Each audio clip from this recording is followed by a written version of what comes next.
ತಿದ್ದುಪಡಿ ತರುವ ಮಸೂದೆಯನ್ನು ಲೋಕಸಭೆಯಲ್ಲಿ ಮಂಡಿಸುವುದನ್ನು ವಿರೋಧಿಸಿ ಕಾಂಗ್ರೆಸ್ ಸಂಸದರಾದ ಕೆಸಿ ವೇಣುಗೋಪಾಲ್ ಮತ್ತು ಹಿಬ್ ಈಡನ್ ಅವರು ನೋಟಿಸ್ ನೀಡಿದ್ದಾರೆ.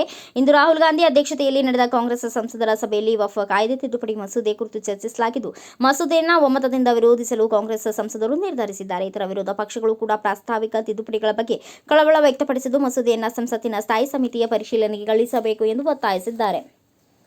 ಬಿಜೆಪಿ ವಿರುದ್ಧ ವಾಗ್ದಾಳಿ ನಡೆಸಿರುವ ಸಮಾಜವಾದಿ ಪಕ್ಷದ ಅಧ್ಯಕ್ಷ ಅಖಿಲೇಶ್ ಯಾದವ್, ಬಿಜೆಪಿಯು ರಿಯಲ್ ಎಸ್ಟೇಟ್ ಕಂಪನಿಯಂತೆ ಕೆಲಸ ಮಾಡುತ್ತಿದೆ, ಹಾಗಾಗಿ ಅದನ್ನು ಭಾರತೀಯ ಜಮೀನಿನ ಪಾರ್ಟಿ ಎಂದು ಮರುನಾಮಕರಣ ಮಾಡಬೇಕು ಎಂದು ವ್ಯಂಗ್ಯವಾಡಿದ್ದಾರೆ. ಈ ಕುರಿತು ಬರೆದುಕೊಂಡಿರುವ ಅಖಿಲೇಶ್ ಯಾದವ್, ವಕ್ಫ್ ಆಸ್ತಿ ಒಂದು ನೆಪ ಮಾತ್ರವಾಗಿದ್ದು, ಅದು ರಕ್ಷಣಾ ಭೂಮಿ, ರೈಲ್ವೆ ಭೂಮಿ ಮತ್ತು ನಜಲ್ ಭೂಮಿಯಂತೆ ಬಿಜೆಪಿ ಸದಸ್ಯರಿಗೆ ಅನುಕೂಲ ಮಾಡಿಕೊಡುವ ಯೋಜನೆಯ ಭಾಗವಾಗಿದೆ ಎಂದಿದ್ದಾರೆ.